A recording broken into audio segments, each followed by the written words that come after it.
भाग्य का लिखा कभी नहीं मिटता, चाहे ताज हो सिर पर या हाथों में कलम हो।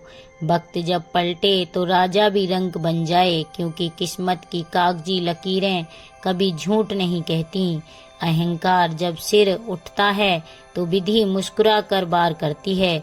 तू खुद को भगवान समझ बैठा था ए इंसान, भाग्य ने तुझे तेरे ही आईने से हार दी है। जो लिखा है वो होकर रहेगा, न तेरी तलवार रोकेगी न तेरी सत्ता, क्योंकि भाग्य का लिखा है कभी नहीं मिटेगा। और यही है उस राजा की अधूरी गाथा। नमस्कार प्रिय दोस्तों, स्वागत है आपका हमारे चैनल के हिंदी कहानियाँ में। आज हम ऐसी ही एक प्रेरणादायक कहानी लेकर आए हैं। कहानी शुरू करने से पहले आपसे एक विनती है कि यदि आप हमारे चैनल पर नए हैं तो हमारे चैनल को सब्सक्राइब करें और वीडियो को लाइक शेयर करें, और वीडियो के अंत में एक प्यारा सा कमेंट करें कि आपको यह जानकारी कैसी लगी। सदियों पहले भारतवर्ष के दक्षिणी छोर पर एक विशाल और समृद्ध राज्य था, सौरगढ़। इस राज्य का राजाधिराज वीरेंद्र देव थे। बल, बुद्धि, युद्ध कौशल और शासन की निपुणता, इन चारों गुणों से वह परिपूर्ण था। पर एक बात जो उसे धीरे धीरे खोखला कर रही थी, वह था उसका अहम। उसे विश्वास था कि जो भाग्य दूसरों के लिए होता है वो मेरे लिए नहीं है। मैं अपना भाग्य खुद लिख सकता हूँ। राजा वीरेंद्र रात के तीसरे पहर अपने महल की छत पर खड़ा था। उसने आकाश की ओर देखा और कहा, हे ईश्वर, तूने सबका भाग्य लिखा है पर मेरा नहीं। मैं राजा हूँ, जो चाहूँ वो कर सकता हूँ। मेरा भाग्य मेरी तलवार है। यह सुनकर आसमान में जैसे बिजली कौंधी। दूर खड़े राजपुरोहित आचार्य दत्तात्रेय ने यह सुना और धीरे से बोले, राजन, जो भाग्य का मजाक उड़ाए समय उसे हंसी का पात्र बना देता है। आचार्य दत्तात्रेय ने राजा को एक बार स्पष्ट भविष्यवाणी की कि हे राजन, 3 घटनाएं तेरे जीवन में निश्चित घट के रहेंगी। तेरा सबसे प्रिय व्यक्ति तुझसे छीन लिया जाएगा। दूसरी, जिस किले पर तुझे सबसे अधिक गर्व है वह ध्वस्त हो जाएगा।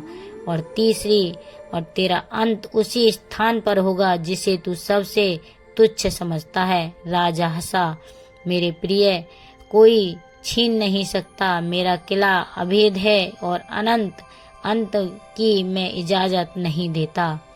राजा की पत्नी रानी सौम्या उसकी जान थी। राजा उसे बहुत प्रेम करता था। वो राजा को बहुत प्रिय थी। सौम्या शांत, विनम्र और विदुषी थी। राजा के भीतर के क्रोध और घमंड को सिर्फ वही संभाल सकती थी। एक दिन युद्ध की तैयारी के समय जब राजा एक बार फिर अहंकार से चिल्लाया, मेरे आदेश की विधि है। सौम्या ने मुस्कुराकर कहा, राजन, विधि को आदेश नहीं दिया जाता, वो भाग्य से चलती है।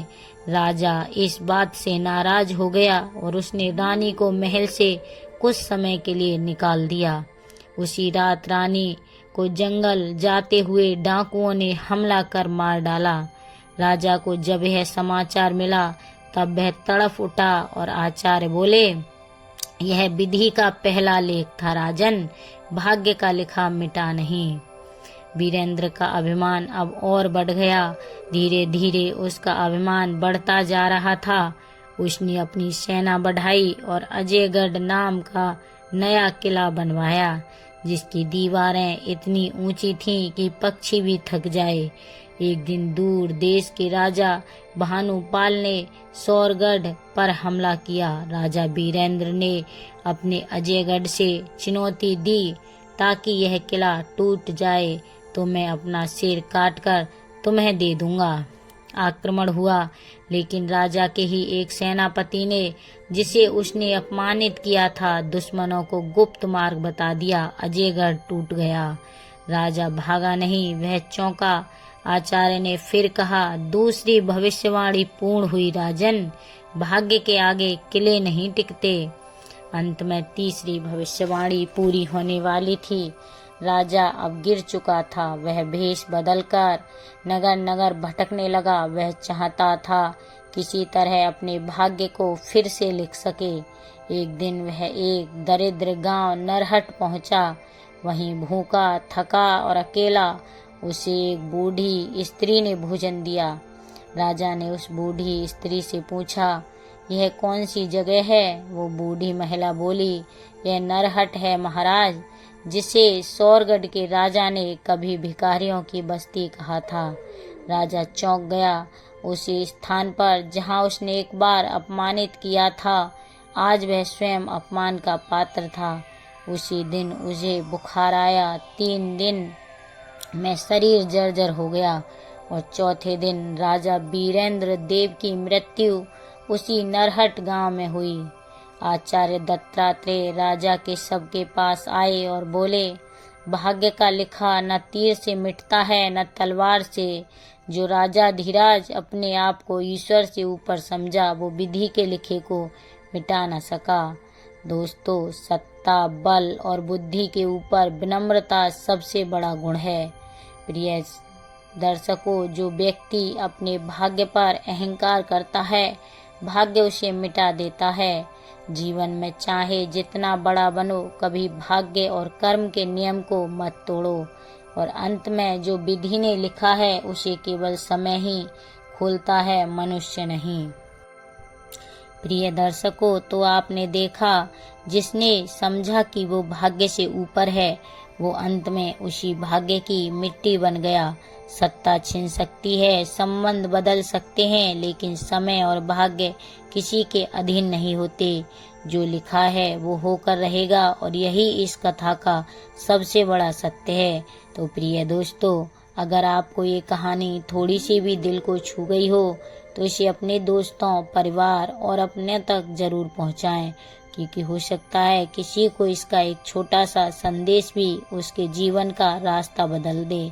और हाँ, ऐसी ही और भी दिल को झकझोर देने वाली कहानियों के लिए मेरे चैनल को अभी सब्सक्राइब करें, क्योंकि अगली कहानी शायद आपकी अपनी हो या फिर किसी ऐसे की जो आज अपने भाग्य से लड़ रहा है।